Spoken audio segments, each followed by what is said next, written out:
Assalamualaikum warahmatullahi. Salam sejahtera, salam satu UMT. Alhamdulillah, bersyukur kita kehadrat Allah Ta'ala kerana dengan limpah rahmatnya kita semua masih diberikan peluang bersama-sama di dalam majlis pada pagi ini. Yang berbahagia Ketua Pustakawan Perpustakaan Sultanah Nur Zahirah Tuan Haji Abu Hassan Ghazali yang juga merangkap penasihat Jawatan Kuasa Reed at University PSNZ. Penceramah jemputan yang diraikan Profesor Dr. Syamsul Bahari Abdul Razak. Moderator jemputan resensi buku Cik Rabi Sita Abdul Rahman. Yang berusaha Timbalan Ketua Pustakawan Kanan Encik Ahmad Abdul Rahim alias. Yang berusaha pengarah program resensi buku hari ini Encik Muhammad Syahrul Nizam Zuraimi, Timbalan Ketua Pustakawan merangkap Jawatan Kuasa Reed at University PSNZ.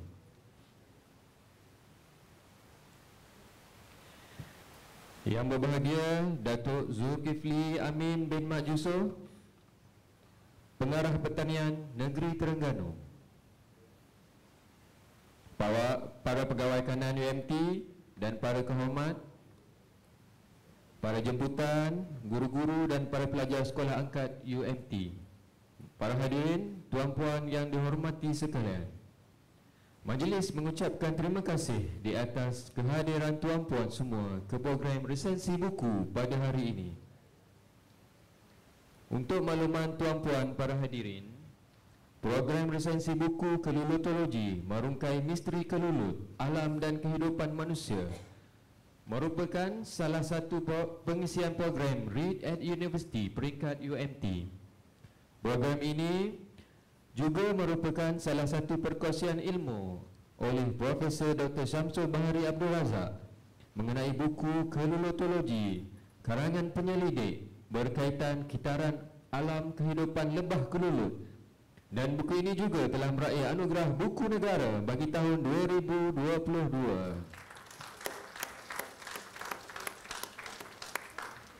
Kalau tuan pikat kenari, jangan patahkan batang jerami. Kepada tuan sembah diberi, mohon alukan majlis kami. Majlis menjemput yang bahagia Ketua Pustakawan PSNZ Tuan Haji Abu Hassan Ghazali untuk menyampaikan ucapan alu-aluan sempena program pagi ini. Dipersilakan.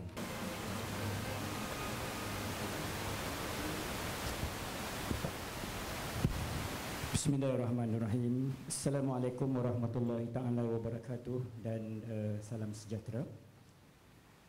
Alhamdulillahirrabbilalamin wabihi nasta'in ala umuri dunia wa din. Wassalatu wassalamu ala asyrafil anbiya'i wal mursalin wa ala alihi wa sahbihi ajma'in.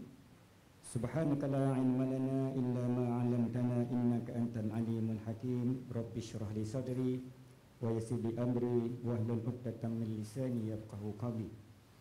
Terima kasih saudara pengacara majlis, saudara Hasdan.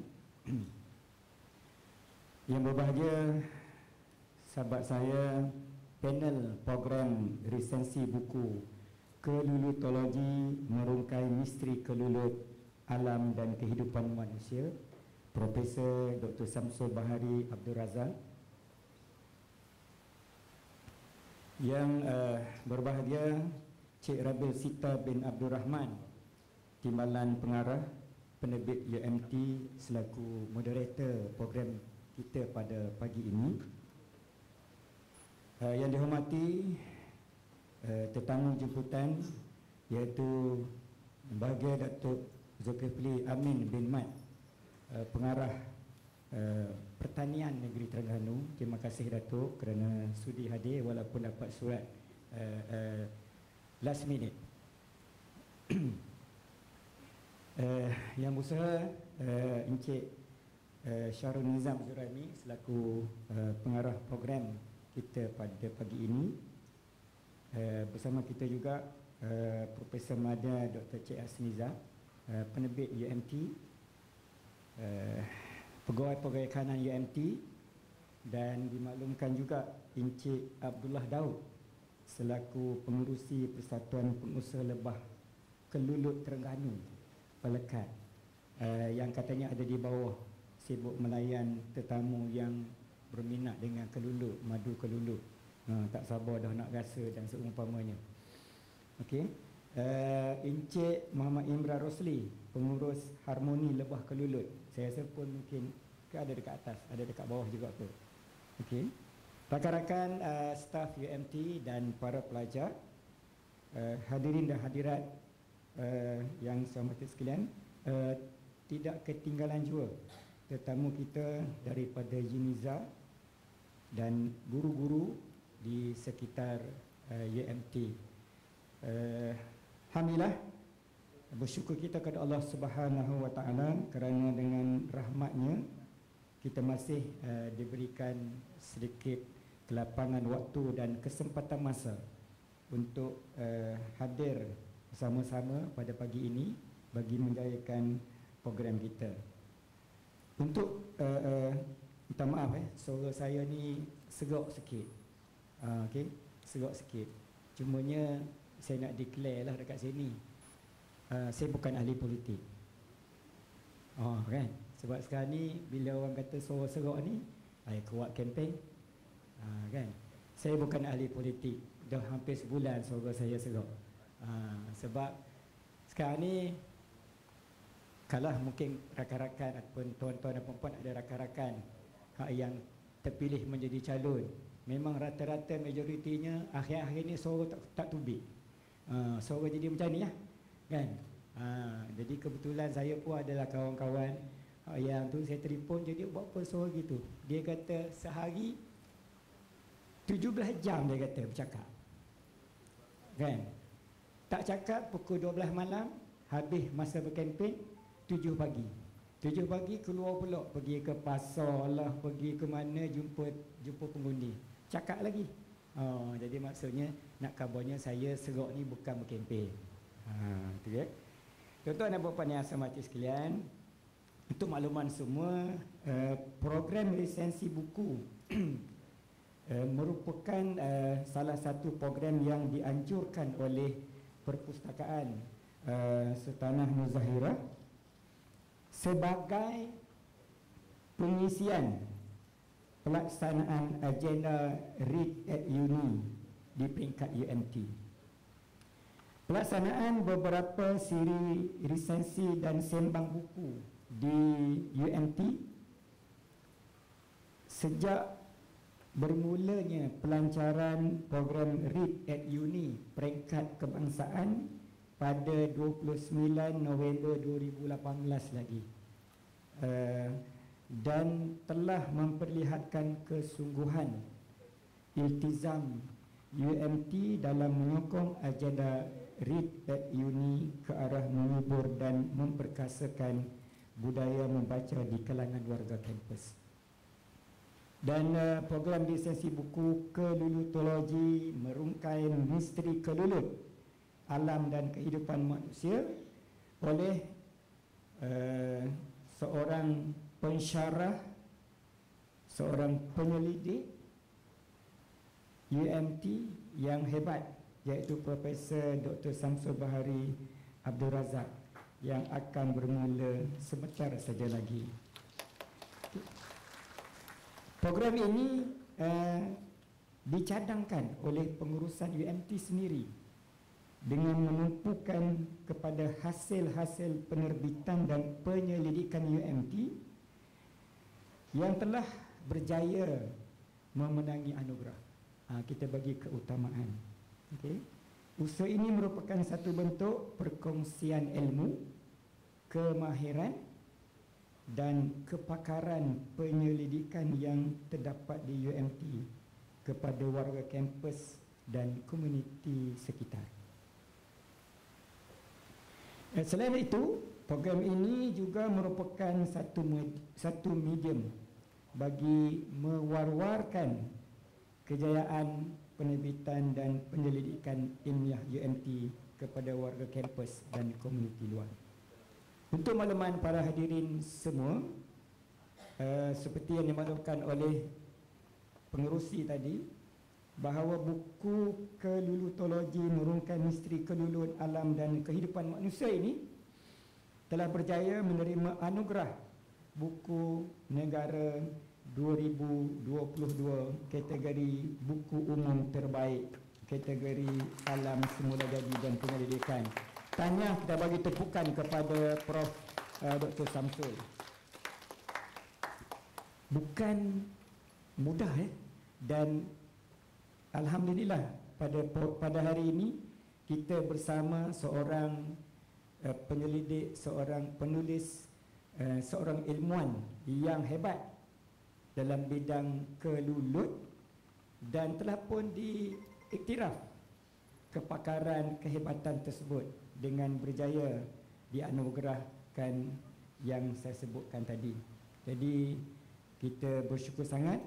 Semoga apa yang akan dikongsikan oleh Prof. Samsul, pengalaman macam mana untuk nak menulis buku, pengalaman macam mana penyelidikan berkaitan dengan kelulut, yang saya yakin menyumbang kepada sumber pendapatan komuniti rakyat Malaysia khususnya, kan, dan khususnya di Terengganu ini. Sebab itu bila kita buat program ini dan sebelum-sebelum ini, bengkel sebelum-sebelum ini, kita dapat sokongan daripada persatuan. Kalau disebut tadi Encik Abdullah Daud dari Pelekat sendiri, Encik Imran dan lain-lain lah, rakan-rakan yang berada dalam grup kelulut ini, dan memang mendapat sambutan.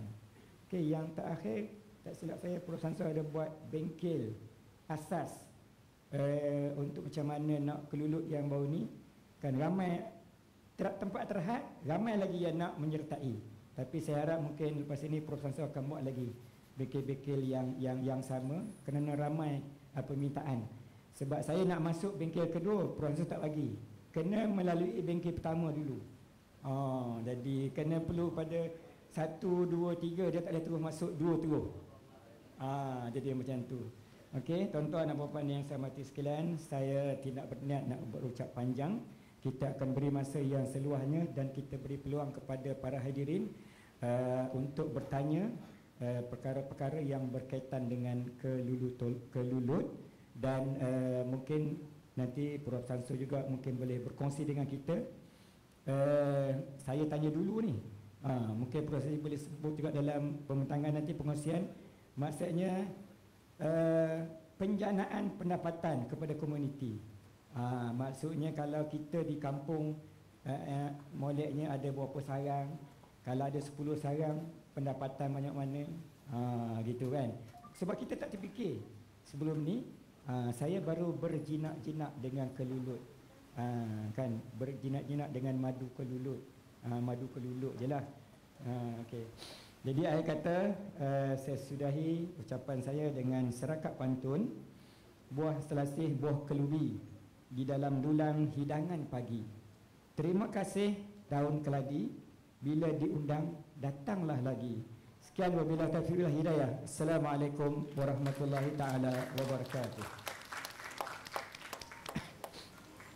Terima kasih diucapkan kepada Ketua Pustakawan PSNZ Tuan Haji Abu Hassan Ghazali di atas ucapan alu-aluan sebentar tadi. Baiklah, tibalah kita ke acara yang ditunggu-tunggu. Program resensi buku ini menampilkan resensi buku berjudul Kelulutologi Merungkai Misteri Kelulut Alam dan Kehidupan Manusia. Sesi program ini akan dikendalikan oleh Moderator Cik Rabi Sita binti Abdul Rahman, Timbalan Pengarah Penerbit UMT. Majlis dengan segala hormatnya menyempur penceramah dan moderator untuk naik ke pentas bagi memulakan program. Alhamdulillah, terima kasih pengerusi majlis.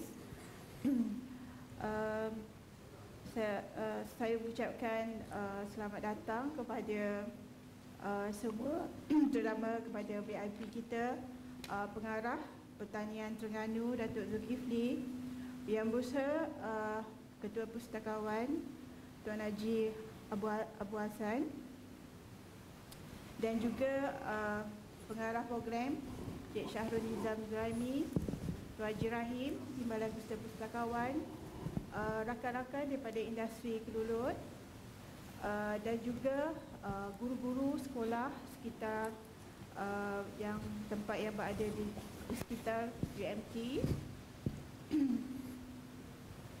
Alhamdulillah, syukur kehadrat ilahi, kita sama-sama dapat menghadiri majlis ilmu program lisensi buku Kelulutologi merungkai misteri Kelulut, alam dan kehidupan manusia secara di auditorium PSNZ dan juga secara live melalui Facebook PSNZ.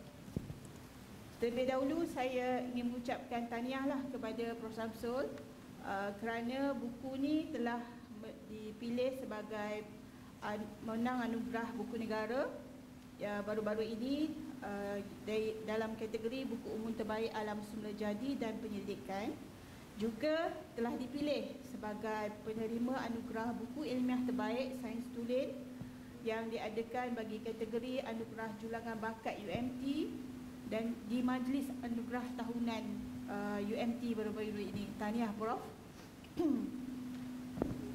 Ini merupakan kemenangan kedua buku Prof dalam anugerah buku negara. Sebelum ini buku yang ni depan saya ni, buku Repository Kelulut Indo-Malaya Sekayu yang diterbitkan pada tahun 2018 telah menang anugerah buku negara juga ya Prof. Alhamdulillah, memang hebatlah penulis kita kali ini. Okey, kita perkenalkan beliau merupakan pensyarah dan penyelidik dari Fakulti Perikanan dan Sains Makanan UMT. Bidang kepakaran Prof adalah bidang apiculture ya Prof. Meliponiculture dan mikroskopi. Mendapat pendidikan dari UCT Durham, United Kingdom dan merupakan seorang yang tak asing lagi lah dalam industri Kelulut yang sering berkongsi ilmu di seluruh negara dan juga bagi penternak Kelulut selalu menyediakan bengkel dan program bersama dengan penyelidik lain dan juga penternak Kelulut. Dan beliau berkongsi ilmu kepada komuniti untuk memahami lebih dekat dan mendekati Kelulut ni ya Prof. Okey, dan beliau juga kerap menyertai ekspedisi Kelulut di Malaysia, Nusantara dan tempat lain termasuk Borneo, Kemboja, Laos, Thailand, Indonesia dan Myanmar. Dan pernah berkhidmat selama 20 tahun di Lembaga Getah Malaysia sebelum menjadi warga UMT ya bro. Okey. Okey, orang kata tak kenal maka tak cinta. Jadi untuk majlis hari ini Prof Samsul telah bermurah hati untuk memberi peluang kepada audien merasai keunikan madu Kelulut. Ada diedarkan ya Prof? Ya, silakan. Sila rasalah keunikan madu Kelulut ada diedarkan oleh kepada audien. Rasanya yang manis. Prof jampi tak madu tu? Oh, madu ni belum dijampi lagi ni. Ya. Tak sempat jampi ya? Tak sempat jampi. Si Zaidah ada ya?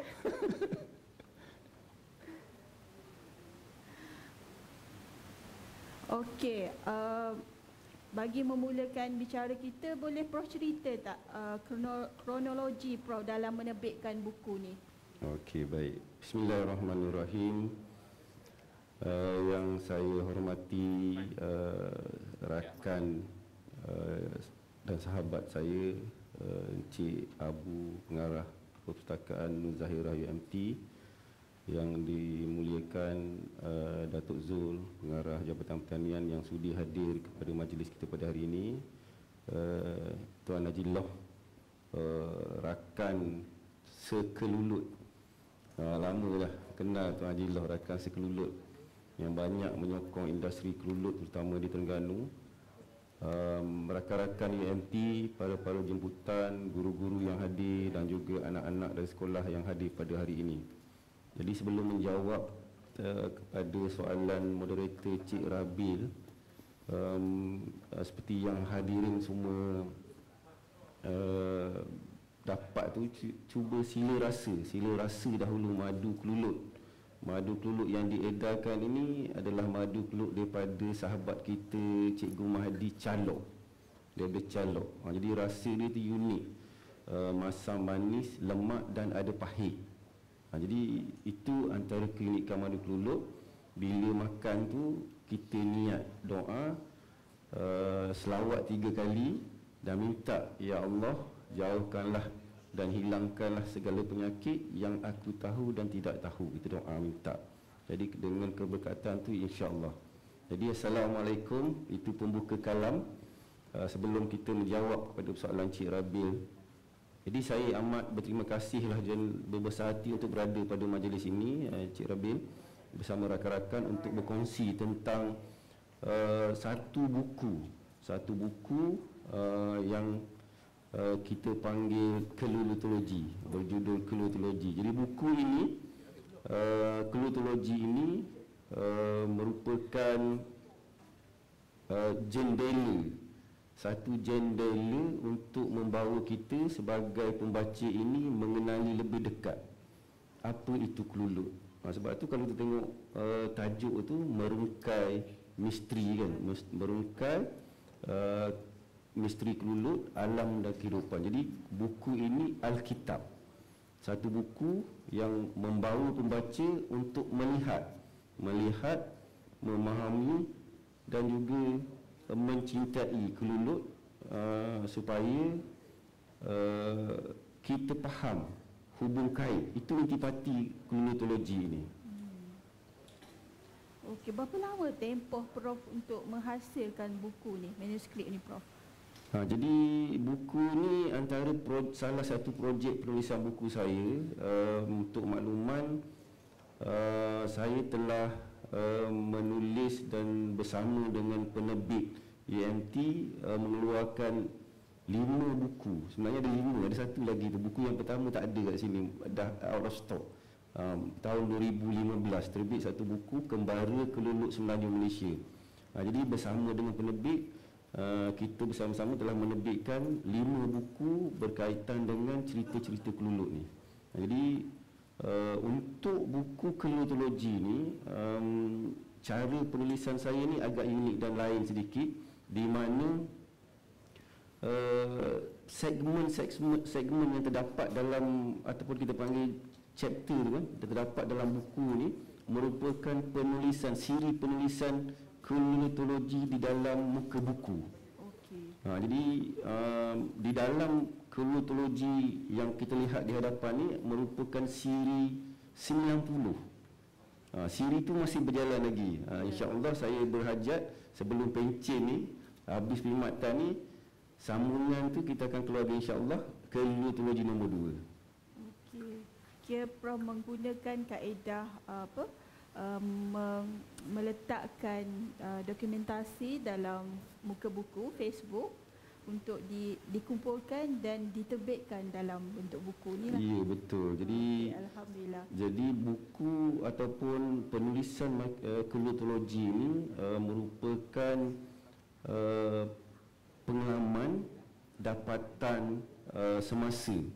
Jadi nanti kita kongsi peristiwa-peristiwa apa yang mencetus penulisan kelulutologi. Jadi penulisan saya di dalam muka buku itu merupakan rekod ataupun laporan yang saya rujuk kemudian. Jadi itu juga merupakan kepada hadirin semua cara ataupun teknik untuk kita mula projek penulisan buku.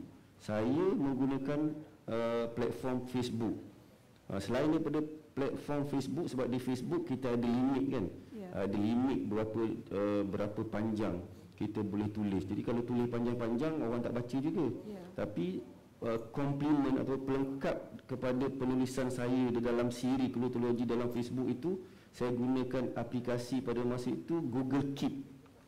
Google Keep yang mana kita boleh akses di mana-mana dan bila-bila masa. Jadi setiap kali saya mendapat cetusan idea, dapat maklumat, dapat ilham, sama ada saya tulis siri dalam kelulutologi ataupun saya tambah maklumat-maklumat sokongan itu dalam Google Keep. untuk saya sebab kita dah plan untuk tulis buku kan. Untuk saya suplemen jadikan satu buku nanti. Okey. Itu salah satu tip yang amat bagus lah daripada penulis kita. Simpan dalam Google Tips. Okey. Siapakah individu yang turut memberi sumbangan kepada Prof untuk menghasilkan buku ni, Prof? Lupa sebenarnya saya nak tunjuk slide ni. Okay. Jadi tadi berbalik kepada cerita tadi inspirasi kelotologi ni. Seperti yang saya maklum, cerita-cerita pengalaman, ilham dalam penulisan kelotologi itu merupakan cetusan engagement, pertemuan bersama dengan banyak pemain-pemain keluluk di seluruh Nusantara, di seluruh Malaysia ini yang memberi ilham untuk penulisan. Jadi dalam siri sebagai contoh Cik Rabi cerita tadi, kita telah mengadakan banyak siri ekspedisi. UMT telah mengetui 18. Daripada tahun 2015 kita telah menganjurkan 18 siri kembara keluluk dan ekspedisi keluluk yang disertai oleh ramai pemain-pemain industri. Jadi melalui program-program ekspedisi, penganjuran seminar, di UMT kita ada siri seminar keluluk UMT. Semenjak tahun 2015 kita dah buat 3 kali seminar yang dihadiri oleh ramai pemain-pemain keluluk industri. Salah satu 2018 kita buat di sini di OD ini. Jadi event-event tersebutlah yang memberi banyak, kadang-kadang melalui engagement tu kita mendapat maklumat baru. Jadi itu yang saya tulis dan kongsi dalam buku kelotologi. Jadi kalau ikut dalam rekod Facebook tu, penulisan pertama saya kelotologi itu Life is a Constant Struggle kan. Bermula pada 1 November 2016, 6 tahun. Kalau tanya jawapan contoh tadi kan, 6 tahun sebelum saya compile penulisan itu daripada buku-buku siri-siri penulisan kelotologi nombor 1 tu, 1 November itu sehingga kelotologi 90 dalam buku ini. Sekarang dah kelotologi 120. Jadi 6 tahun untuk diterjemahkan siri penulisan dalam muka buku kepada buku kelotologi. Okey, alhamdulillah, sangat menarik ya, Prof. Okey, ada tak sebarang dugaan atau cabaran untuk Prof menghasilkan buku ni? Bercakap tentang dugaan ni, saya rasa antara dugaan tu tak adalah dugaan. Cuma cabaran menulis ni saya rasa cabaran yang sama yang dihadapi oleh mana-mana yang bercita-cita untuk jadi penulis itu, iaitu untuk memulakan penulisan. Okey. Untuk memulakan penulisan. Sebab tu cara seperti yang saya kongsi sebelum ni bersama pengarah penerbit dalam siri Book O'Clock tu, Special.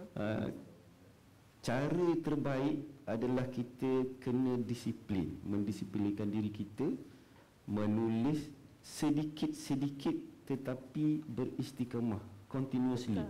Jadi itu yang saya kata, tulis secara berterusan. Siri, kita buat siri kita, siri kelotologi 1, ada dapat maklumat baru tulis lagi, ada ilham baru tulis lagi secara istiqamah, walaupun tak banyak, secara berdisiplin. Itu yang antara tip-tip untuk kita mula menulis dan juga kita kembangkan kemudiannya untuk menjadikan satu buku. Okey. Pertama kali kami di penerbit lah, saya masa ketika itu menerima manuskrip ni pada tahun 2021, selepas Prof serah pada kami. Masa tu Prof kata nak saiz buku macam buku biasa kan. Jadi saya bincang dengan tim kami, Puan Aziha cakap kontak Prof, cakap kita nak saiz mini coffee table. Sebab bila saya pegang aja manuskrip dia, saya tengok dia punya gambar, semua gambar dalam ilustrasi dalam tu, saya kata di dalam hati saya masa tu, Prof, buku ni ada potensi yang anugerah buku negara. Dia cakap macam tu. Alhamdulillah, Allah sampaikan rezeki dan hasrat kita tu lah. buku ni mini coffee table saiz 8.5 inci kali 8.5 lah. Dan kandungan dia dan bahasa yang Prof tulis adalah sangat sesuai untuk orang layman, orang biasa untuk faham. Tidak terlalu saintifik. Seperti kalau kita jadi follower Facebook Prof lah, kita boleh faham apa yang ingin disampaikan dalam buku ni. Dia mengupas misteri kejadian kehidupan kelulut serta hubung kait kelulut dengan alam dan manusia, Prof. Diterbitkan oleh penerbit UMT pada tahun 2021 dengan ketebalan muka surat 206 muka surat. Mempunyai 8 bab yang terdiri dari pendahuluan, biologi kelulut, kepelbagaian kelulut, madu kelulut, pengurusan kelulut, hubungan kelulut dengan manusia, peranan dan sumbangan kelulut serta bab terakhir kelulut dan kembara. Setiap bab disertakan dengan fotografi yang sangat cantik. Saya amat kagumlah. Saya juga pencinta seni fotografi dan saya kagum dengan kebolehan Prof dan tim lah untuk menghasilkan ilustrasi dalam buku ni. Kemudian apa yang dimaksudkan dengan kelulotologi tu, Prof? Kalau boleh kembangkan lagi. Okey, kelulotologi. Jadi kelulotologi itu merupakan satu istilah barulah dan belum lagi ada dalam Dewan Bahasa, Kamus Dewan Bahasa dan Pustaka. Tapi kita dalam proses untuk mendaftar perkataan kelulotologi. Jadi kalau kita tengok dari segi nahwu kelulotologi itu, kelulotologi, kajian, pengajian, segala pengajian study of kelulut kan.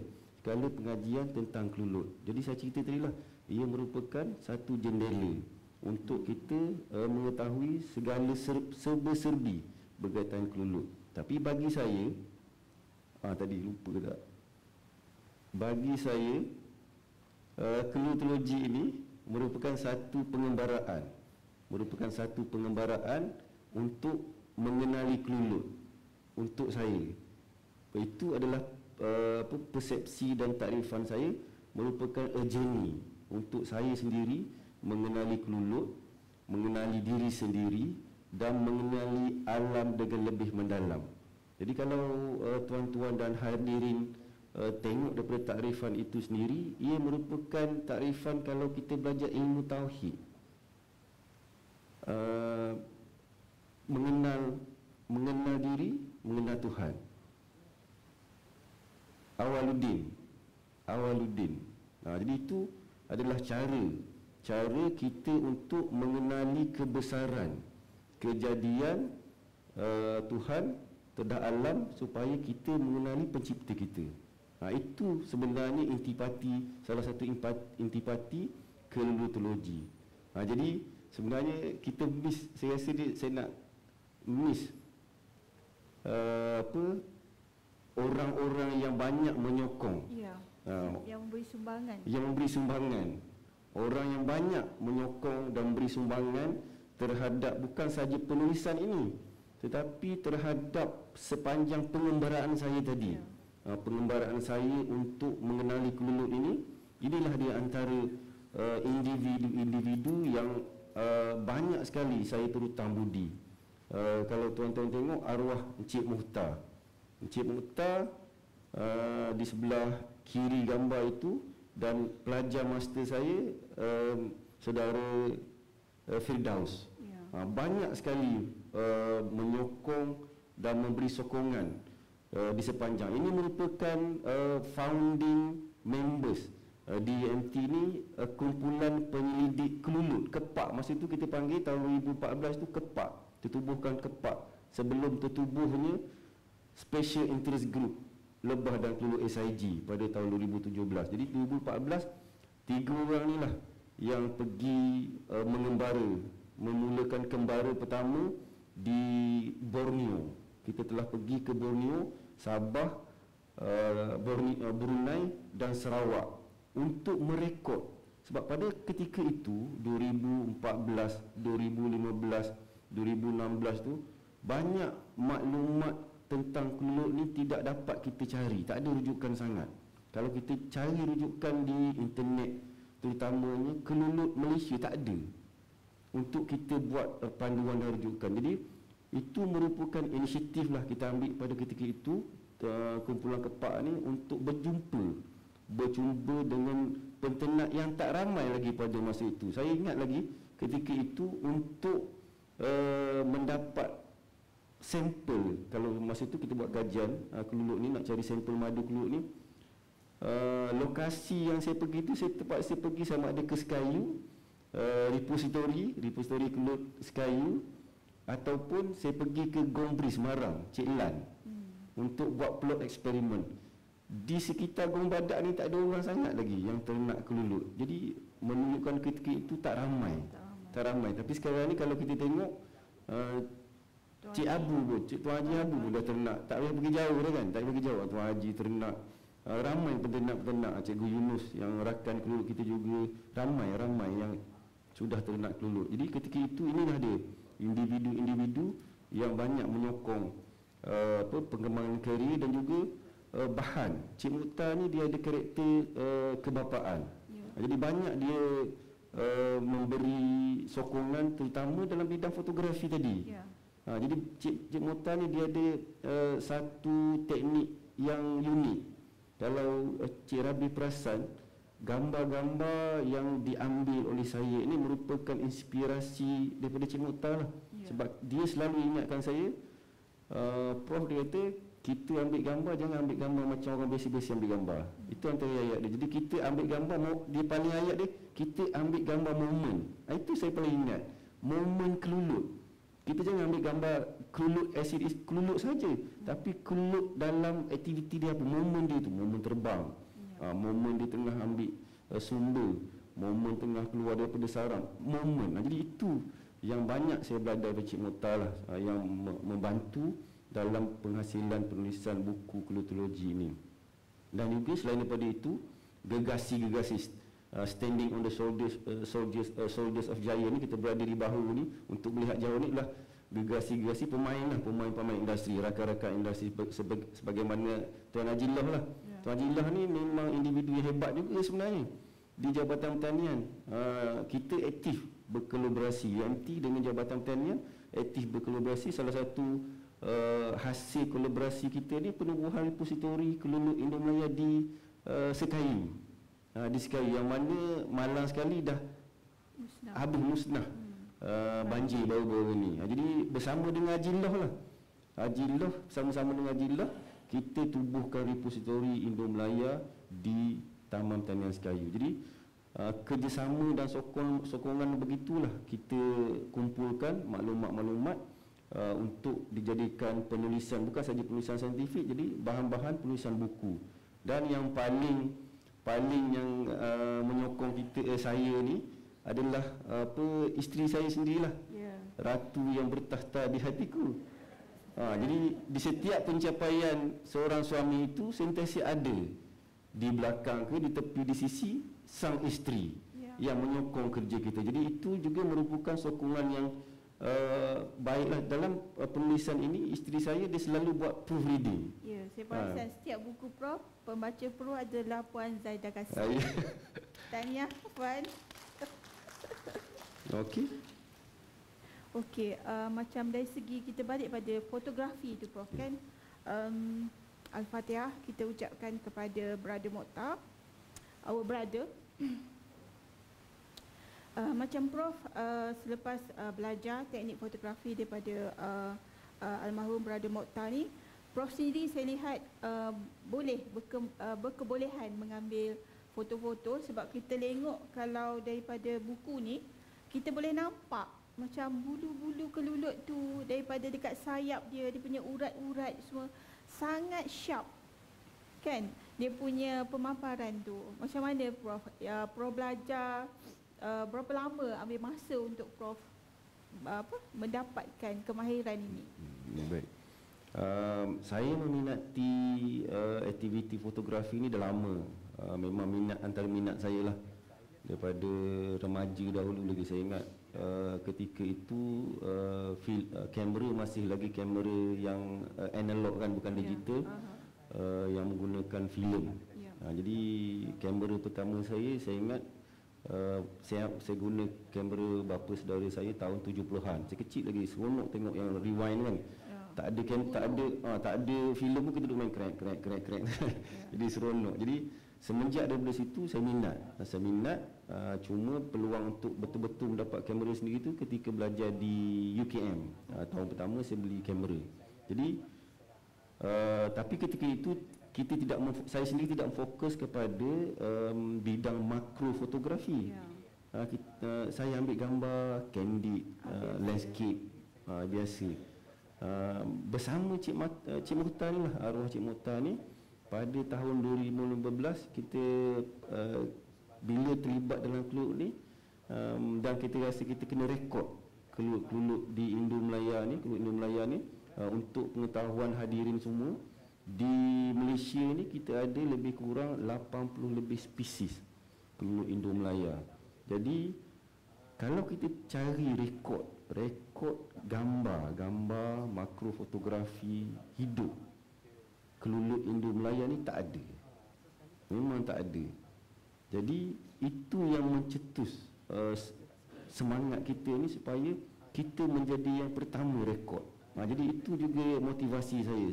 Sebab tu saya sanggup pergi apabila menerima perkabaran, panggilan daripada rakan-rakan keluluk di seluruh Malaysia ni ataupun di seluruh Nusantara ni, ada keluluk baru ni, saya akan pergi untuk merekod melalui teknik makro fotografi. Jadi pada tahun 2015 sebenarnya barulah kita mula specialize. Saya sendiri specialize dalam makro fotografi. 2015 kita buat bengkel khas. Kalau Tuan Haji ingat, di sini kita buat di sini 2015 bengkel makro fotografi keluluk. Dan plot yang kita gunakan untuk merekod tu adalah di Taman Pertanian Sekayu Repository, sebab di situ dah ada koleksi dalam masa itu 20 spesies. Jadi buku yang pertama tu sebenarnya adalah dedikasi kepada penubuhan repository keluluk Indo Melaya di Sekayu, rekod fotografi. Jadi bermula momen ataupun ketika fokus itu tahun 2015 untuk mengkhusus dalam bidang makro fotografi. Pastinya perlukan kemahirannya dan kesabaran yang tinggi lah, Prof, untuk capture benda hidup kan? Ya, betul. Jadi bagi saya untuk menjadi penulis yang boleh menarik pembaca, sebab pembaca ni ada yang membaca, literally membaca, tetapi ramai terutama generasi baru ni dia lebih kepada visual. Jadi ilmu fotografi itu merupakan satu pelengkap kepada penulis.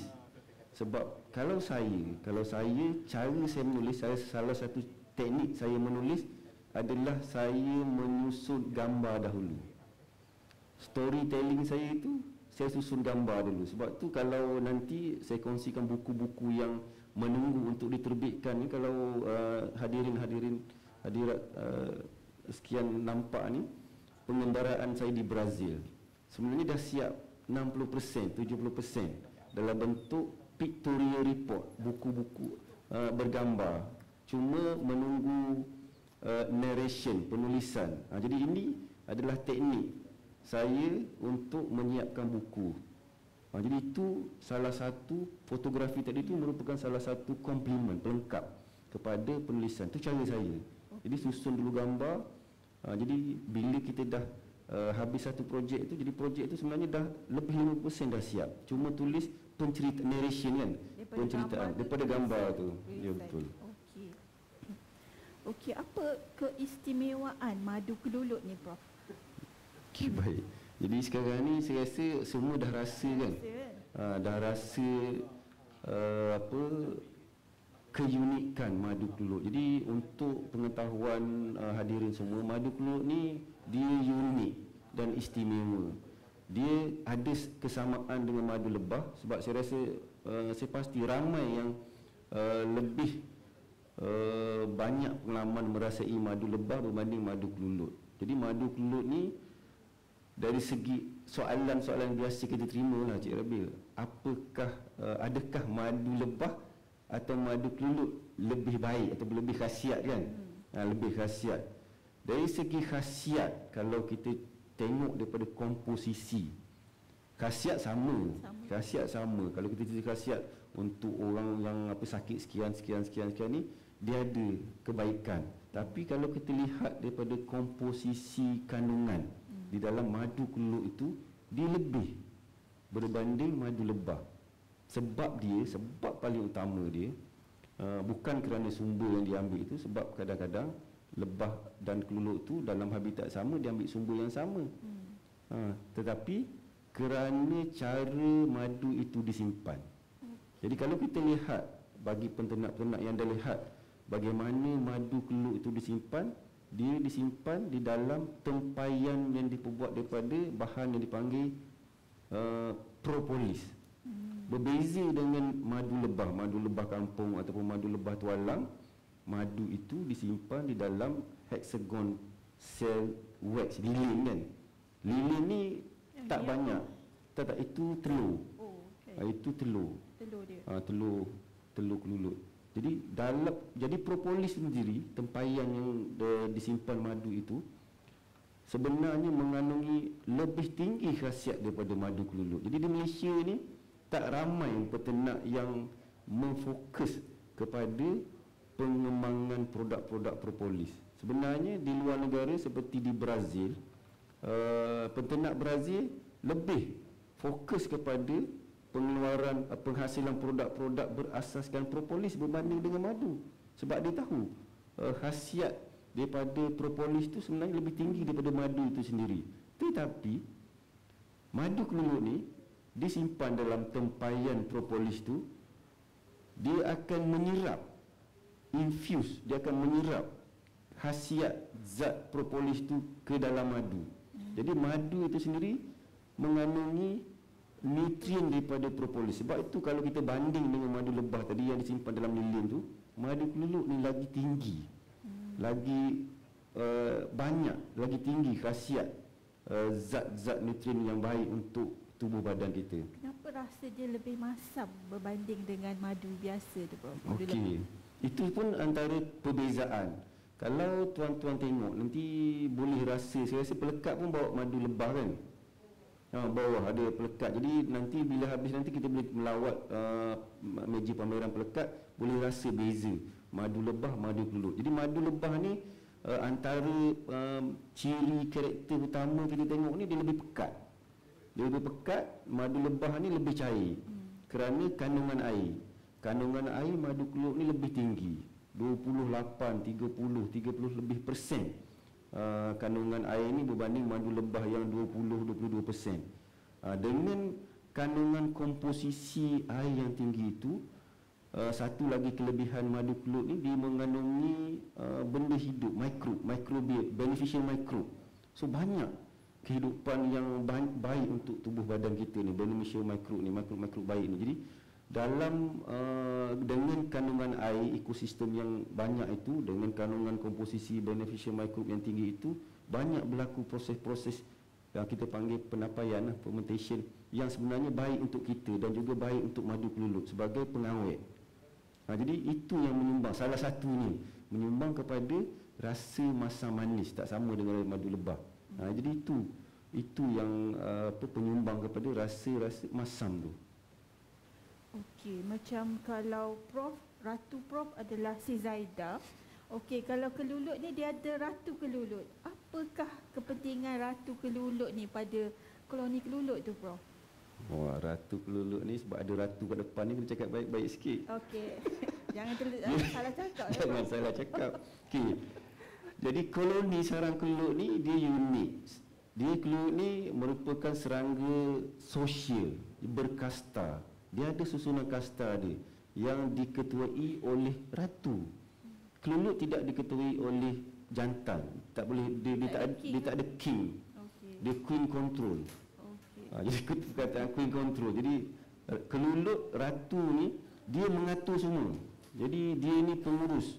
dia ni pengurus, dia ni pengawal, dia ni menyusun atur perjalanan seharian koloni kelulut. Dia menentukan berapa banyak makanan perlu ada, berapa persen kelulut yang akan jadi cari nektar, berapa banyak yang cari resin, berapa banyak cari polen, berapa ramai yang akan jadi dayang-dayang dia. Jadi ratu kelulut. Jadi dia akan mengawal. Jadi yang kasta seterusnya pekerja. Pekerja ni semua betina, female. Jadi yang rajin ni semuanya perempuan, female. Yang jantan ni malas. Tak buat kerja. Jadi dalam sarang kelulut ni dalam sarang kelulut ni tak banyak pejantan yang ditentukan juga oleh ratu. Sebab ratu ni dia bukan macam sistem manusia. Ratu kelulut hanya mengawan sekali saja. Dalam seumur hidup dia sekali. Bila dia mengawan, dia jadi besar, abdomen dia besar, dia menyimpan berjuta-juta telur. Telur dia tu dia tak campur. Jadi sperma tu dalam kompartmen lain, telur dia kompartmen lain. Jadi bila dia nak bertelur, ratu akan tentukan berapa banyak dia senyawakan telur tu. Dalam set tu dia akan campur sperma dalam telur. Bila senyawa, telur jadi kelulut betina. Untuk menghasilkan telur jantan, dia tak keluarkan sperma dalam badan dia. Dia tak keluarkan sperma yang telah diberi oleh jantan tadi tu. Dia akan keluarkan telur saja. Jadi telur sterile jadi jantan. Jadi sikit saja. Jadi ratu yang akan tentukan. Jadi penting, memang sangat penting peranan ratu ini dalam sistem koloni kelulut. Sebab tu dalam DMT sendiri kita ada banyak kajian yang menjurus kepada untuk penghasilan ratu. Dalam biak baka lah, kita ada sistem buat biak baka secara konvensional, dan juga Dr. Wahid sendiri buat terlibat dalam penghasilan ratu in vitro. Jadi itu adalah usaha kita untuk membantu industri. Jadi cerita-cerita ratu ni ada dalam buku secara detail lah, peranan, fungsi dalam buku kelutologi. Okey, saya teringat pengalaman tu Haji Abu lah. Dia kata bila macam dia alihkan tempat kelulut tu, jadi kelulut tu akan datang bila dia keluar kan. Lepas tu dia kembali balik tempat asal tu. Macam mana tu, Prof? Okey, so kelulut ni itu adalah salah satu cara kelulut. Kita bercakap tentang komunikasi kelulut. Jadi cara kelulut berkomunikasi ni ada beberapa cara. Cara yang paling biasa terutamanya dalam sistem hubungan komunikasi kelulut dengan rakyat jelata dalam itu adalah melalui rembesan hormon, feromon dia. Kelulut ratu ni akan keluarkan feromon. Dia keluar bau badan, feromon kan. Dia akan keluarkan, sebab tu kalau kita tengok, kita buka sarang topping tu, sarang kelulut tu, kalau kita bertuah, kita nampak telur dan jumpa ratu, kita tengok ratu aktif berjalan. Dia berjalan atas bawah tu sebab dia nak meninggalkan feromon dia. Dia nak bagi tahu dekat seluruh koloni, aku masih bertakhta. Aku ada lagi ni, ratu. So dia akan berjalan-jalan, dia tinggalkan jejak dia, dah bentuk feromon. Itu satu. Satu lagi, cerita yang Tuan Haji Abu tadi tu, kelulut ni, tiap kali dia keluar, pagi-pagi kelulut ni, seawal macam kita juga, kelulut ni macam kita panggil dia. Lepas sembahyang subuh, dia keluar cari rezeki. Jadi, awal pagi, selepas mentari pagi bersinar ni, kelulut scout B, dia tak hantar forager dia lagi. Tiap-tiap hari, scout dulu dia akan keluar dulu. Dia akan keluar, dia akan cari 360 degree ni, foraging area ni, dia akan cari apakah sumber yang ada pada hari itu. Jadi dia akan pergi rayau, oh ada bunga yang tengah mekar. Bunga bukan sentiasa mekar. Bunga dia ada masa antesis dia kan. So dia akan panggil, dia akan mark dengan feromon dia. Feromon scout tu, dia akan mark dan dia akan balik, dia akan tinggalkan feromon trail.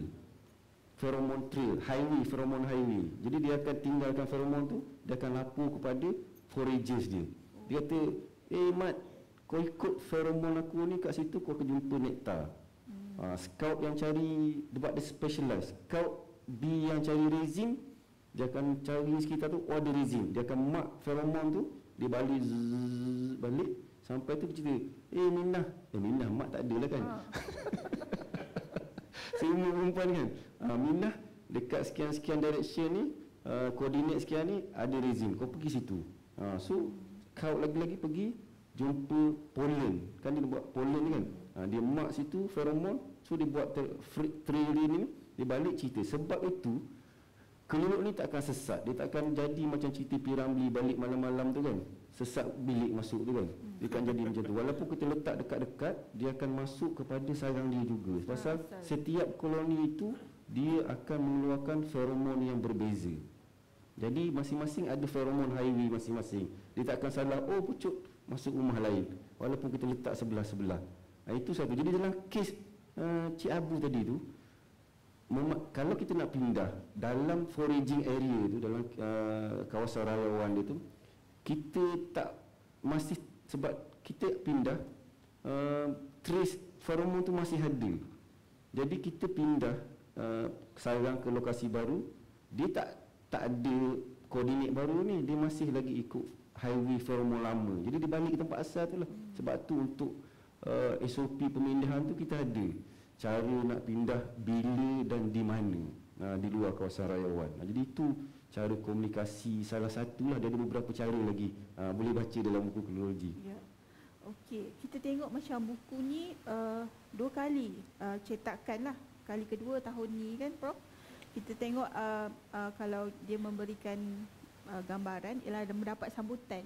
Macam mana pandangan daripada rakan-rakan industri Prof lah tentang buku ni? Okay, Alhamdulillah lah, semenjak diterbitkan pada bulan Mac, buku ini diterbitkan oleh penerbit bulan Mac 2021, memang mendapat sambutan yang hangat lah. Malah kita sebenarnya mendapat permintaan daripada luar negara untuk diterbitkan dalam bahasa Inggeris. Bukan bahasa Inggeris saja. Kalau Thailand dia nak minta terbit dalam bahasa Siam. Bahasa Siam. Tapi sebenarnya saya rasa mungkin bahasa paling universal bahasa Inggeris lah. So itu mungkin akan dijadikan projek seterusnya lah dengan penerbit. Jadi sambutan tu memang bukan saja di Malaysia lah. Kita dapat permintaan di Indonesia, tak ada masalah. Tapi negara seperti Thailand dan Filipina, dia tengok gambar je lah kan. Dia tengok gambar saja. Okay, next project untuk kami penerbit bahasa Siam Prof. Okay. Betul. Okay. Dari segi biologi, apa yang sesuai untuk memulakan peternakan keluluk ni Prof? Kalau boleh dikongsikan dengan. Okey, baik. Jadi dalam banyak-banyak bengkel yang selalu kita laksanakan ni, rukun ternak keluluk. Rukun ternak keluluk pertama adalah mencari ilmu. Kita kena tahu dulu apa itu keluluk, bagaimana, apa yang keluluk suka, apa yang keluluk tidak suka, ilmu-ilmu menternak keluluk. Jadi majlis-majlis ilmu sebeginilah, perkongsian ilmu yang kita adakan ini yang perlu ada dahulu dan perlu dihadiri oleh bakal-bakal penternak keluluk yang ingin menternak keluluk. Jadi dalam rukun ternak keluluk yang pertama ni, satu ilmu. Ilmu. Kita kena tahu, kena belajar dulu ilmu ternakan keluluk sebelum kita menceburkan diri.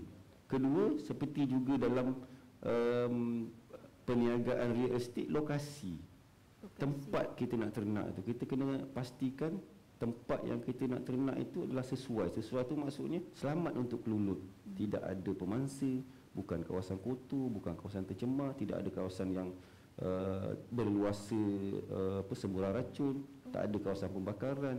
Itu antara kriteria-kriteria yang kita perlu ada. Yang itu pun kalau bersama Jabatan Pertanian, ada satu kriteria dalam persijilan MyGap.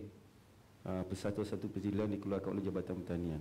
Salah satu lagi kriteria paling penting juga adalah, walaupun lokasi itu dah cantik, kalau tak ada sumber yang cukup pun tak elok juga. Jadi kita kena pastikan, satu, tak ada cukup ilmu, dua, lokasi, tiga tu sumber apa yang keluluk ni perlu. Jadi kalau kita ternak, cantik dah kawasan ni, bersih, tapi tak banyak sumber. Jadi sumber rezin tak ada untuk buat sarang, sumber nektar tak ada untuk buat madu, tak guna juga. Jadi bela, sebab tu ramai peternak yang bela, dia tengok, dia kata, saya dah bela dekat setahun dah, madu sarang saya tak naik topping pun, madu tak ada pun. Sebab dia tak kenal pasti kawasan itu ada sumber pokok tadilah, resin, nektar, propolis dan air dan berapa lagi.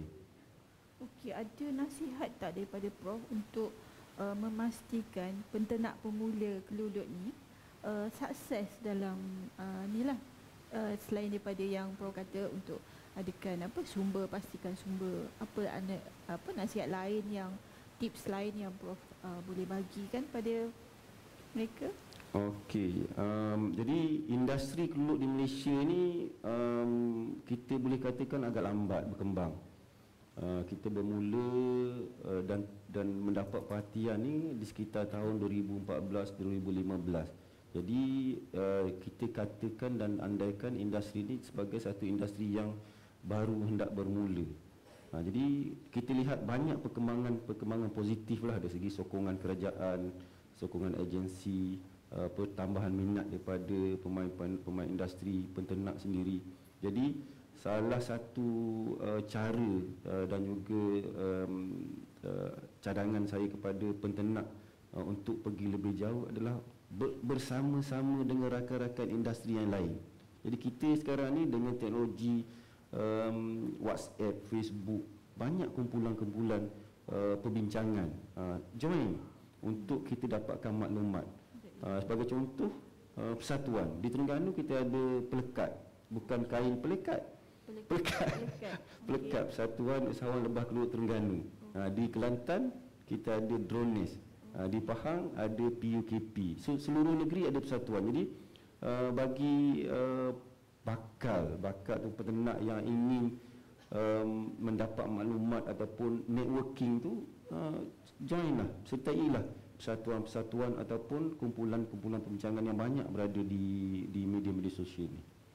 Okey. Boleh Prof ceritakan perancangan next book Prof lah untuk Kelulut ni? Kita nampak ada bersusun banyak atas meja ni. Ya.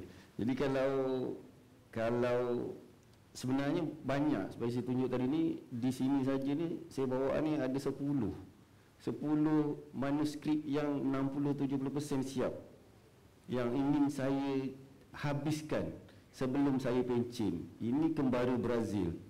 Dah semua siap, dah ada dalam Google Keep, cuma nak cari masa. Ini pengembaraan Kemboja bersama Cik Mokhtar. Cantik, banyak gambar-gambar cantik yang saya ingin juga siapkan sebelum saya pencen. Dan juga siri-siri ekspedisi Kelulut Posiam. Banyak ilmu-ilmu baru yang terdapat. Ekspedisi antara pertama Royal Belum, ekspedisi Banjuran Croker, Sabah, dah siap dah ni. Ekspedisi Myanmar. Yang ni menarik sebab ketika saya pergi ni pada tahun 2017 ni, Myanmar masih membuka pintu. Kita boleh masuk lagi Myanmar, Burma ketika itu. Jadi sekarang tak boleh masuk dah. Jadi banyak cerita yang kalau dengan arwah Cik Mokhtar ni rare. Cerita-cerita rare lah, momen rare, termasuk Kelulut kita dengan dia tak sama. Jadi ni saya cuba nak habiskan lah sebelum pencen. Dan juga kerja-kerja research melalui mikroskopi tadi tu, banyak yang gambar-gambar yang kita tak nampak dengan mata kasar kita ni melalui elektron mikroskop. So satu buku yang akan saya cuba terbitkan lah. Dan juga program flagship UMT, Kelulut Prono UMT. Ini adalah silibus keusahawanan yang akan dibukukan. Cuma satu lagi buku saya tak tunjuk kat sini, yang buku yang next yang akan saya kerjasama dengan penerbit ni, Kelulut of Malaysia. Itu dah hampir siap dah. Itu harap-harap boleh supersede kelulutologi dan juga repository, sebab gambar dia tu lebih mengancam. Jadi itulah projek-projek seterusnya dalam masa beberapa tahun sebelum pencen ni. Saya cuba habiskan penulisan buku yang telah kira lebih 50% siap ni. Okey, dalam banyak-banyak program ekspedisi yang Prof jalankan, yang mana memberikan pengalaman paling bermakna lah, paling tak boleh dilupakan oleh Prof? Saya rasa sekarang ni kita dah buat lebih 18 ekspedisi kembara semenjak 2015 sampai tahun lepas. Setiap tahun kita buat ekspedisi. Antara setiap ekspedisi tu dia ada keunikan masing-masing. Setiap ekspedisi kembara tu ada keunikan dan keistimewaan masing-masing. Kembara di Borneo tu agak epik jugalah sebab kita merentasi 3 negeri sekaligus. Daripada kita pergi Sabah Borneo tu, pas Sabah menyeberangi sempadan, semua jalan darat lah, pergi Brunei, terus ke Sarawak sampai ke Semantan ujung. Semantan ni ujung Sarawak, Semantan. Jadi perjalanan ni kita jumpa ramai individu-individu menarik lah yang ketika itu sebab kembara Borneo ni antara pengembaraan yang di peringkat awal 2016. Jadi banyak penemuan baru lah. Contoh kalau kita tengok sini, kelulut Borneo. Kelulut Borneo seperti yang ni lah, Wallace Trigona, Insisa di Genio Trigona, Lactifasciata ni kita tak ada di Semenanjung, hanya berada di Sabah dan juga Sarawak. Ni semua ni kelulut yang kita tak ada ni. Homo Trigona, Hematoptera ni kita tak ada. Tetragonula rufibus saleh ni hanya ada di Sandakan saja. Tak ada di Serabah Sarawak pun tak ada tempat lain, hanya di Sandakan saja. So itu antara keunikan Tetragonula melanocephala, Tetragonula sirindonia ni hanya berada di Borneo saja. Ni yang paling latest kita temui dalam senarai saya 48 rekod spesies yang ambil itu Tetragonula sarawakensis tahun 2019 sebelum PKP pergi ke Ranau. Jumpa rekod ini untuk kita rekodkan. Jadi itu antara pengalaman lah yang jumpa dengan ramai insan-insan istimewa lah, sebab melalui ekspedisi ini terjalin persahabatan. Jadi kalau saya pergi di mana-mana negeri di Semenanjung Malaysia pun saya tak susah hati lah, kita ada rakan-rakan yang bersama dan juga saya boleh jumpa untuk bercerita tentang kelulut ni. Okey, kita buka peluang pada audien untuk bertanyakan sebarang soalan kepada Prof lah. Ada apa-apa soalan? Okey. Encik Albanizam. Salam.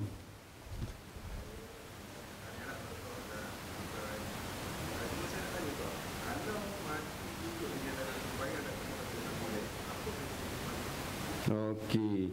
Jadi untuk makluman hadirin sekalian, madu yang kita tuai ni, kita ambil daripada sarang tu ataupun apa-apa bahan daripada sarang kelulut itu adalah sebenarnya makanan simpanan madu itu sendiri. Food storage. Madu, makanan tenaga, karbohidrat, madu, energy food dia. Propolis adalah struktur sarang. Bee bread, roti lebah tu sumber protein. Jadi dicampur madu dan campur bee bread, dia jadi royal jelly, dibagi kepada sel ratu tadi. Jadi kalau kita tak ambil, kelulut lah akan makan. Sebab itu memang makanan kelulut. Jadi sebenarnya kita yang merompak sarang kelulut, kita rompak makanan dia. Sebenarnya itu makanan kelulut. Dan satu lagi lama, kalau tuan-tuan perasan tadi gambar susunan madu kan, lagi lama madu berada dalam kantung, lagi gelap warna madu. Jadi maknanya kalau kita tengok madu tu lagi gelap, maknanya sama ada satu madu itu lebih lama disimpan dalam kantung propolis dan dia menyerap lagi banyak khasiat propolis itu, sebab tu dia jadi gelap. Madu terang tu dia baru masuk, dia baru kelulut, baru simpan dalam tempayan. Jadi secara umumnya kalau orang tanya madu cerah ke madu gelap baik dalam siri madu tu, madu gelap lah. Sebab kalau setengah orang kampung kita jumpa ni dipanggil madu matang. Dia panggil madu matang. Jadi kalau ikut nak cari madu gelap tu lah, madu yang dah lama disimpan dalam tempayan propolis tu. Okey. Ada lagi soalan? Ada hadiah kan? Apa dia? Ada hadiah kan? Ada hadiah. Siapa tanya soalan? Soalan dapat buku percuma. Dapat hadiah buku ni. Siapa tanya soalan dapat hadiah buku. Tu. Waalaikumsalam. Saya ingat.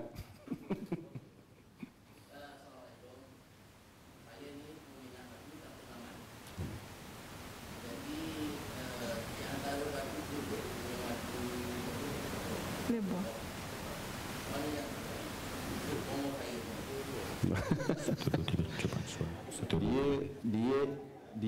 Dia satu je, dia dua-dua terbaik. Yang tak baiknya kalau tambah perkataan ber kat depan tu.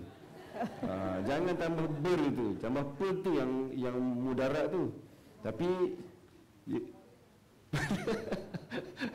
jadi kalau ikut tadi tu dari segi khasiat tu dua-dua baik. Tapi kalau kita buat analisis makmal, kita buat kajian komposisi tu, madu keluak ni lagi tinggi kandungan kimia, nutrien dalam dia, sebab tadilah dia simpan dalam propolis. Jadi berkali ganda tinggi, terutama yang madu gelap tadilah. Kalau contoh kita ambil kandungan antioksida kan, kandungan antioksida, flavonoid dengan phenolic content ni. So kita buat analisis tu di UMT ni dan universiti lain, rakan-rakan pendidik lain, kita buat analisis tu, memang kita ada data saintifik. Memang kandungan dalam madu keluak ni dan mengikut penerangan tadi tu dia lebih tinggi. Semua ada. Kalau madu lebah pun dia ada madu kandungan antioksida. Dalam kelulut ada, tapi kelulut lebih tinggi. Dalam madu lebah pun dia ada anti-inflammatory untuk anti keradangan, tapi dalam madu kelulut lebih tinggi. Dalam madu kelulut dia lebih cair, air banyak, kandungan beneficial microbe tadi tu lebih banyak. Jadi bagus, terutamanya untuk sistem pencernaan dan penghadaman badan kita. Jadi secara keseluruhan ni kalau tanya saya akan rekomen madu kelulut lah.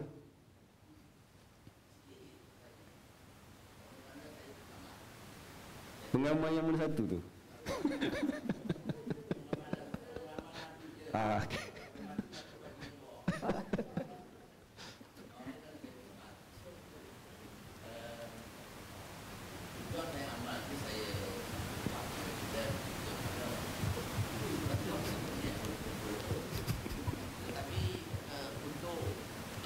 lebih efisien lah, lebih bermakna. Ataupun kita kata ada orang kata minum pagi sebelum sarapan lah apa. Jadi nak tahu satu kaedah yang terbaik untuk pengamal ni mengamal madu sunnah. Wallahualam. Ya, terima kasih. Itu satu soalan yang baik jugalah. Bagaimana untuk mengambil madu yang betul kan?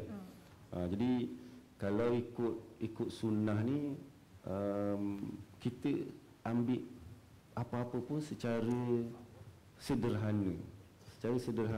Dan kita kena ingat madu ni bukan ubat. Dia bukan ubat, bukan kita makan tu masa sakit saja. Jadi madu ni kita jadikan sebagai amalan. Jadi itu yang saranan dia ambil tu, ambil, letak kat tapak tangan, jilat, baca doa tadilah. Amalan biasa masa perut kosong. Maknanya selepas sembahyang subuh ke, perut kosong, sama ada nak minum satu sudu kecil ataupun campur dengan air suam. Lepas tu sebelum tidur, sama amalan. Tetapi orang tanya pula, habis tu itu kalau orang tak sakit, kalau orang kencing manis ni macam mana? Tak bahaya ke dah kata manis kan, gula ni kan? Itu soalan biasa juga. Jadi orang kencing manis ni dia tak boleh ambil sama macam orang yang sihat lain. So setiap kalau kawalan penyakit tu dia ada dos kan. Cuma dalam madu keluak ni satu lagi kelebihan dia tu yang tak ada pada, bukan setakat madu lebah pun, makanan lain. Dia ada gula trihalulus yang GI. Jadi glycemic index rendah ni, kalau kita tengok bacaan ataupun dalam orang yang pengidap kencing manis amat penting, GI yang rendah. Jadi bagus untuk orang kencing manis. Jadi kita kena ambil cara berhemah lah. Maknanya sebab dos ni tak sama untuk setiap orang. Saya tak boleh cakap you kena ambil satu sudu 3 kali sehari. Sebab badan kita pun bertindak balas tak sama, fizikal kita kan. Cuma ambil cara berhemah. Kalau dalam kes kencing manis ni, kita ada yang blood sugar test tu kan. Jadi ambil sikit test. Memang dia akan ada spike sikit. Tetapi lama-lama insya-Allah, sebab kalau kita bercakap tentang kencing manis ni akan melibatkan pankreas kan. Pankreas yang mengeluarkan insulin.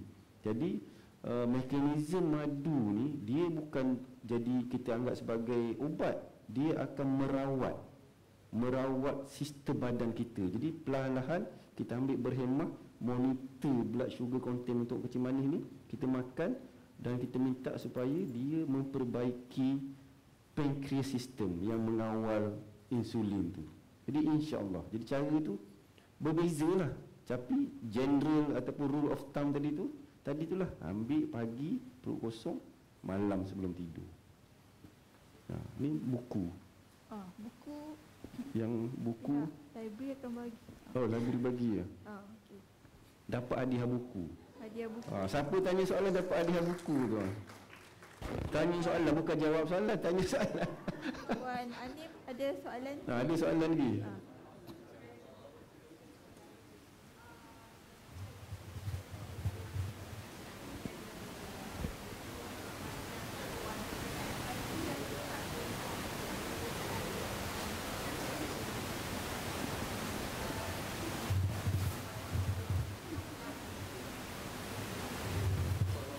Oh, yang dia nak tukar warna tu.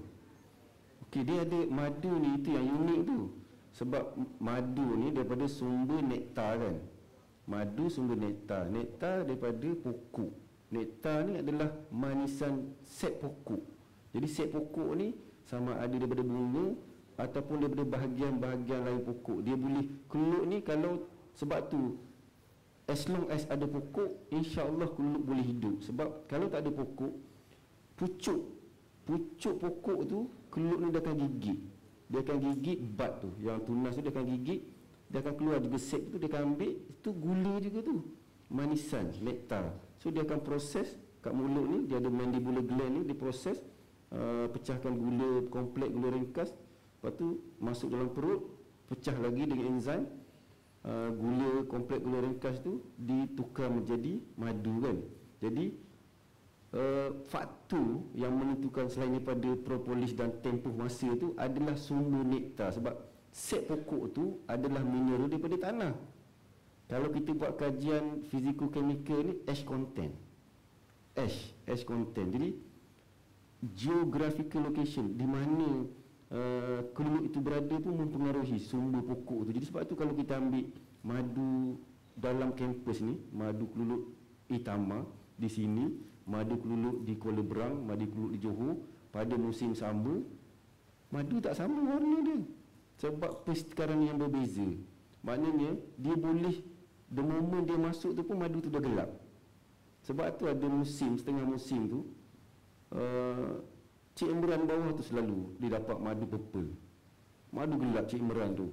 Bukan madu dia simpan lama, tapi sumber sekitar tempat dia ternak tu ada pokok-pokok yang mineral content, tanah tu memberi kandungan warna, pigmentation yang warna gelap tu. Jadi itu kena hati-hati juga. Dia bukan menentukan dia storage lama dalam kantung, tapi rule of thumb untuk yang pokok biasa ni, di mula-mula dia akan masuk, dia akan cair cerah, jernih dia macam yang mula-mula tu. Ada macam air mineral pun ada, dan bila lama dia akan makin gelap. Itu memang proses penuaan matang tadi lah yang biasa. Tapi jadi maksudnya betul, Puan cakap tu ada dua faktor yang akan menentukan warna, komposisi ataupun kandungan warna. Yang tadi lah ash content tadi tu, kandungan mineral dalam madu. Okay, yang ni boleh juga ni buku.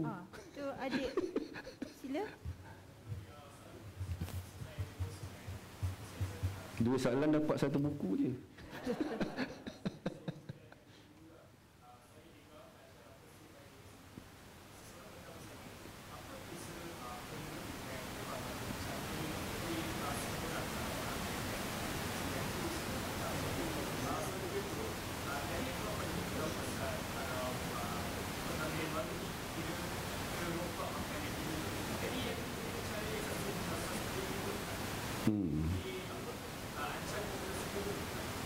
Okey, cakap dengan orang biodi macam tu lah. Dia mesti kelestarian. Tapi bagus soalan tu. Soalan pertama tadi tu perbezaan kan. Perbezaan. Kalau kita tengok dari segi tata nama dia, penamaan dia tu, lebah. Lebah dia bersengat. Dia ada sting. Kelulut stingless, tidak ada sengat. Jadi lebah dia menyengat, kelulut tak ada sengat. Dari segi saiz, lebah memang besar, keluluk kecil. Itu perbezaan morfologi paling ketara. Tetapi kalau kita pergi ke Brazil, morfologi kebanyakan keluluk Brazil ni dia berbeza, dia besar, malah lebih besar daripada keluluk Malaysia. Lebah Malaysia. Lagi besar ibu jari ni. Melipona contoh, Melipona, jenis Melipona di Brazil tu lagi besar. Ada gambar dalam kulturologi nanti daripada lebah. Jadi tapi di Malaysia keluluk Clade Indo-Malaya dia lebih kecil daripada lebah morfologically kan. So dari segi soalan kedua tadi tu, dah menjawab tak soalan pertama? Soalan kedua tadi tu kelestarian. Sebab tu kalau tuan tengok dalam pengurusan ternakan keluluk, kita sekarang ni memang ke arah untuk menggalakkan penternak supaya menternak secara lestari, sustainable. Kalau kita tengok di peringkat awal, banyak penternak-penternak dia ternak dalam bentuk log, batang kayu kan. Tebang pokok, sarang keluluk tu, tebang pokok, letak topping atas kan. Jadi itu tak sustainable. Tapi kalau nanti saudara pergi ke bawah, kita boleh tengok macam contoh Cik Imran, dia bawa inovasi. Jadi banyak penternak sendiri, universiti, agensi penternak telah menghasilkan inovasi hive design. Mereka bentuk sarang keluluk hive tu yang kita nak pastikan supaya menjawab soalan tadi lah. Walaupun kita merompak dia tu, sebab tu kita buat sistem brood chamber yang bawah tu, kotak brood chamber ni yang bawah tu, dia akan mengisi telur dan semua struktur pengurusan telur ratu pekerja di bawah. Sistem kotak topping ni dia banyak sistem, ada layer, inovasi ni banyak, tapi secara konsep prinsipnya brood chamber tu semua ratu duduk bawah tu, telur bawah tu, pekerja jantan pun ada di sekolah dua yang kena halau sebelum kena halau duduk di situ. Madu dan juga sumber provisional food storage di kat situ. Yang atas ni saja kita ambil. Kita tak ambil dalam brood tu. Jadi kalau dalam sistem harvesting, penuaian tadi, kita tak tuai yang dalam brood chamber ni. Kita ambil dalam topping yang memang kita nak madu sahaja, ataupun bee bread saja. Jadi bila kita ambil, kalau dalam sistem penuaian, dalam MyGap, dalam SOP pun, kita tak ambil semua lah. Kita masih lagi ambil yang dalam topping saja. Itu pun kadang-kadang kita tinggal juga, sebab kita tak ambil semua. Dalam topping tu pun, kantung madu yang tak 100% tutup, kita tak galakkan ambil, pasal dia bukan lagi 100% madu, dia masih lagi nektar bergula sukros. Jadi itu salah satu cara dalam rompakan di siang hari itu, kita masih lagi menjaga kelestarian keluluk yang kita ternak tu. Okey. Ada lagi ke soalan terakhir? Okey. Assalamualaikum warahmatullahi wabarakatuh. Saya nak tanya Prof, sepanjang 18 ekspedisi yang telah dibuat untuk penyelidikan. Ni bakal ahli ekspedisi ni.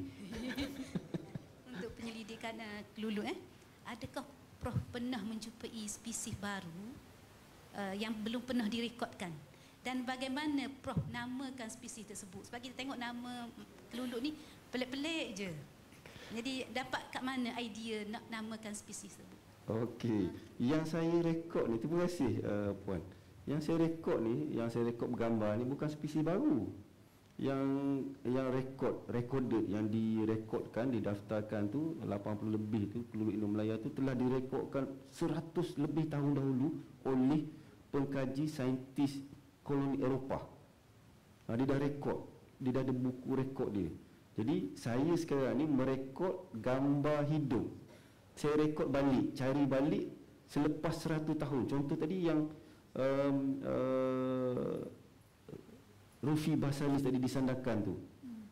Rekod pertama, tip spesimen tu, rekod pertama tu dijumpai exactly 100 tahun dulu. Saya pergi tu tahun 2018, 100 tahun lepas rekod pertama tu, saya ambil gambar keluluk hidup, disandarkan juga. Itu keluluk bukan keluluk baru, tapi keluluk baru saya jumpa balik untuk ditunjuk gambar keluluk hidup.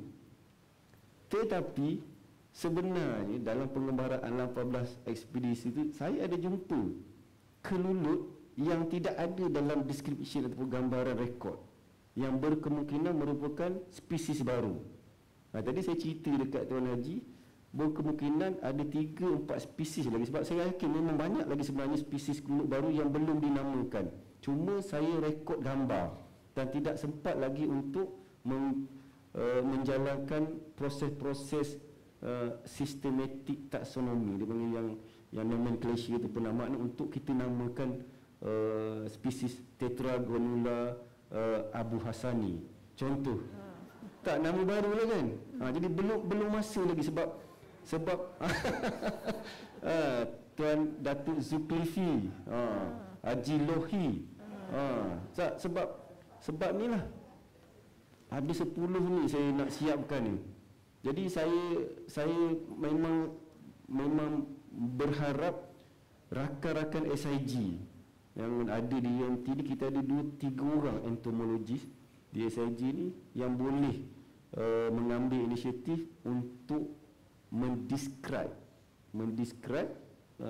kelulut baru itu dan dengan harapan memberi nama baru. Sebab rekod tu ada, saya ada gambar-gambar tu, adalah 4-5 spesies yang kita tak tahu dia dalam spesies apa, tak sama description tu. Jadi betul ada. Okey, ada, saya nampak ada lagi yang nak tanya, boleh ke kita bagi peluang? Boleh Assalamualaikum warahmatullahi wabarakatuh.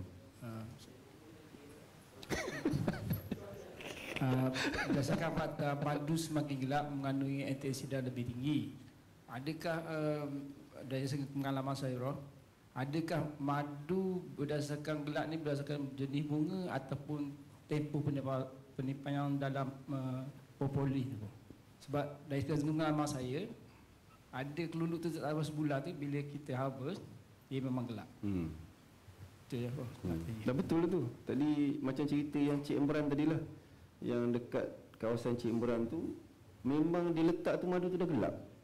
Sebab sumber tadilah, sumber mineral tu, sumber daripada pokok tu gelap. Itu satu lagi, kita pernah jumpa madu lain pada warna ni.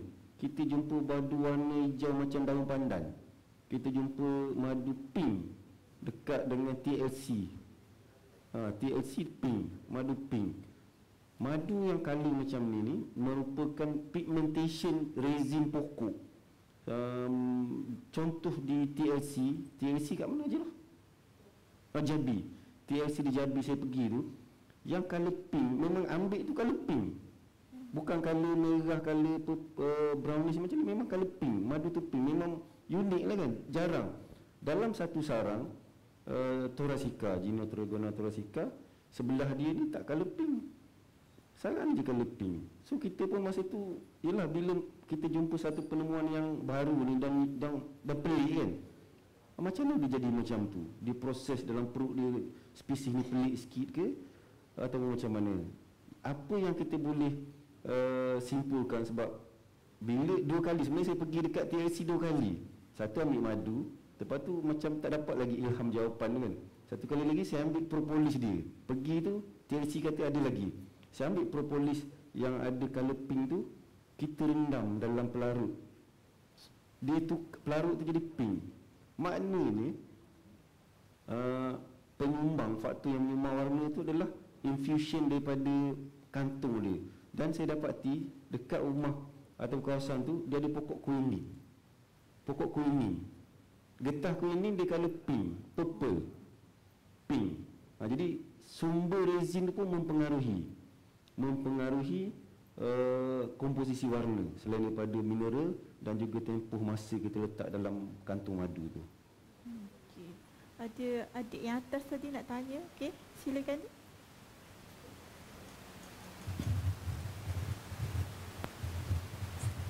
Assalamualaikum Prof. Saya student master UMT. Tadi Prof ada mention pasal kandungan ash ataupun kandungan kelulut tu mempengaruhi faktor geografi area dia.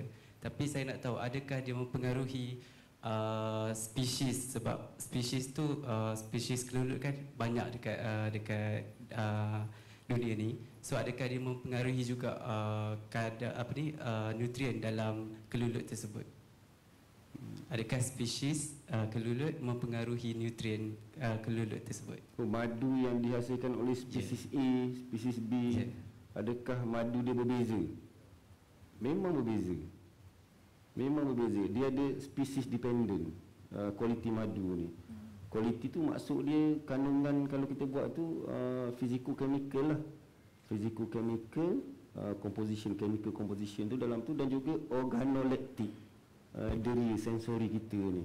So itu memang dipengaruhi. Kalau kita ambil madu Thoracica, lain physicochemical dia, organoleptic dia. Kita ambil madu Terminata, pada kawasan sama, tak sama bau, rasa, dia punya composition tak sama. Jadi cara kelulut, spesies kelulut tu memproses nektar tadi pun berbeza juga, sebab komposisi microbe gut enzyme dia ni tak sama. Spesies Genia trigona, spesies Itama, spesies Terminata, spesies Lemesep, dia tak sama. Gut enzyme, gut microbiota dalam perut ni tak sama. Jadi itu mempengaruhi composition dan juga karakter madu tersebut. Memang tak sama. Contoh dia satu lagi, Thoracica, lebah, badan besar. Fusco bautiata, paling kecil. Jadi bunga-bunga kecil itu, kelulut besar ni tak boleh masuk, nak ambil dekat dia punya nektaris tu. Tapi kelulut kecil ni boleh masuk. Sebab tu kalau kita jumpa kelulut Levisette, kelulut Fusco, madu dia sentiasa manis. Madu kelulut kecil ni, kelulut kenik ni, kita tak banyak exploit. Di Semenanjung ni orang Semenanjung tak banyak bela kelulut kecil. Tapi kalau rakan-rakan kita di Borneo, Sabah, Sarawak, di Indonesia, beratus dia ternak dalam kotak-kotak kecil macam flat ni. Di Thailand, Dr. Ismail Chelong, penuh kawan kita dia, penuh bela ternak kelulut ni macam rumah flat, jenis-jenis kecil. Bila ternak banyak lagi dia dapat madu. Dan madu dia memang sentiasa manis, memang sedap rasa dia. Sebab faktor tadilah, dia pergi bunga yang kelulut besar tak boleh masuk. Dia punya kelebihan dia. Jadi madu berbeza mengikut spesies. Jadi kalau nak buat kajian, banyak tema ataupun subjek yang boleh kita kaji kelulut ni. Madu berbanding dengan spesies. Madu mengikut lokasi, geographical location. Madu mengikut musim. Madu mengikut sumber berbeza, kawasan tepi hutan, kawasan bandar, kawasan kampung, kawasan pantai, kawasan paya. Jadi banyak subjek yang boleh kaji. Sebab tu bagi saya kelulut ni is a lifelong experience. Memang tak habis nak kaji kelulut ni. Okey. Oh, ada lagi? Okey, sila.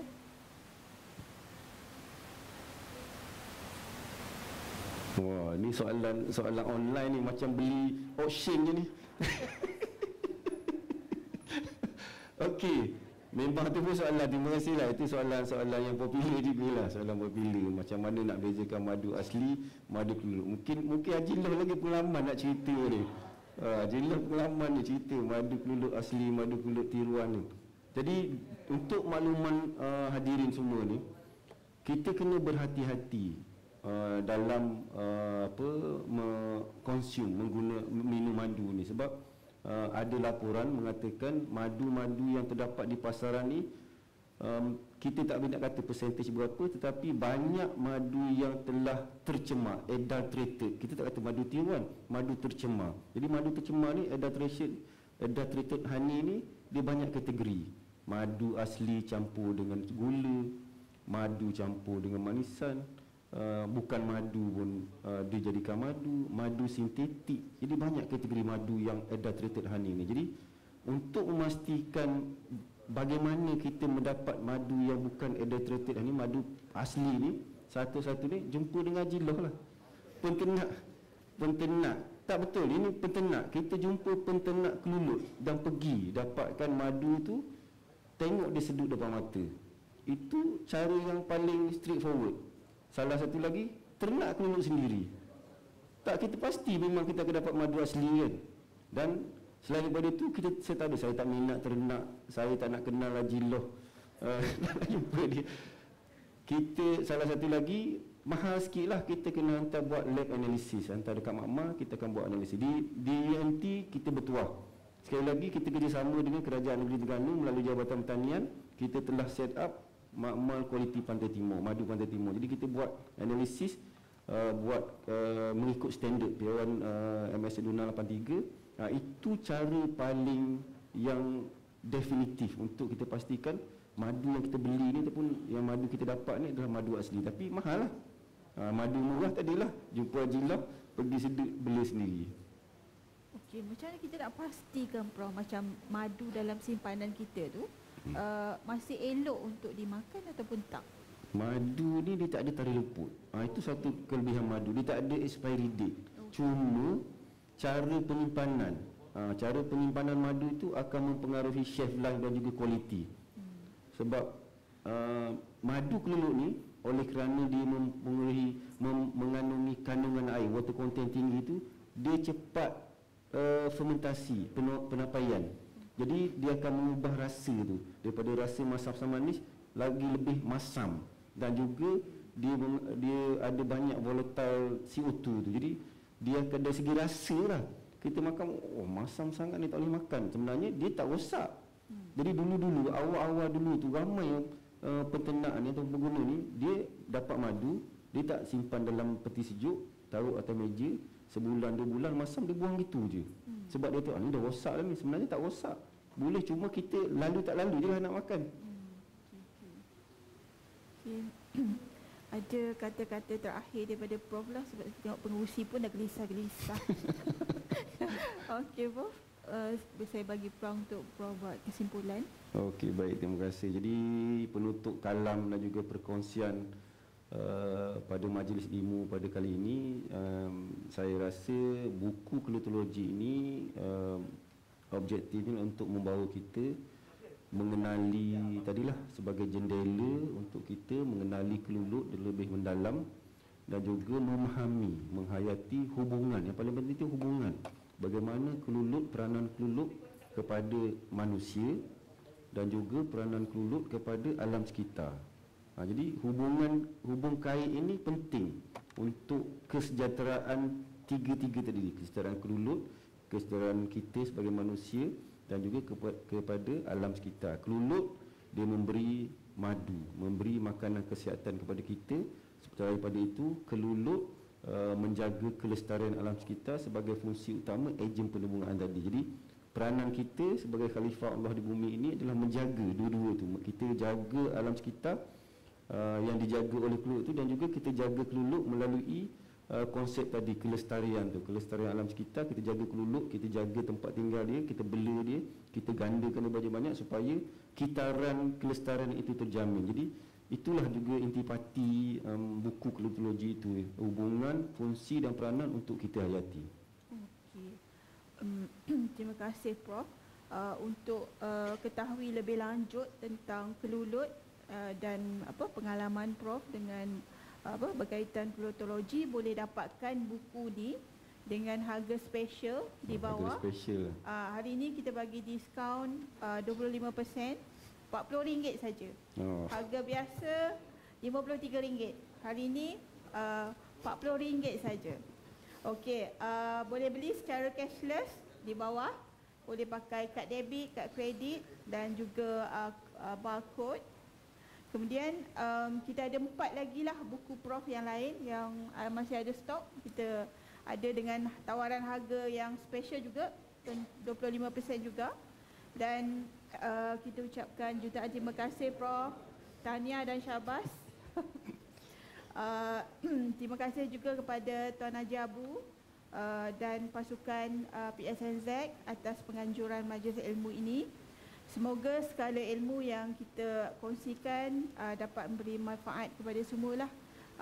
Buku yang Prof tulis dapat memberi manfaat kepada pembaca dan juga pengindustri, ahli industri kendulut lah. Dan kita doakan semoga sukses lah. Kita doa semoga Prof dikurniakan lebih banyak idea oleh Allah SWT untuk menghasilkan lebih banyak. Kita tengok dah ada senarai 10 kan, lebih banyak buku-buku yang berkualiti, untuk dikongsikan dengan komuniti dan masyarakat sekitar. Okey, sekian. Assalamualaikum warahmatullahi wabarakatuh. Terima kasih semua.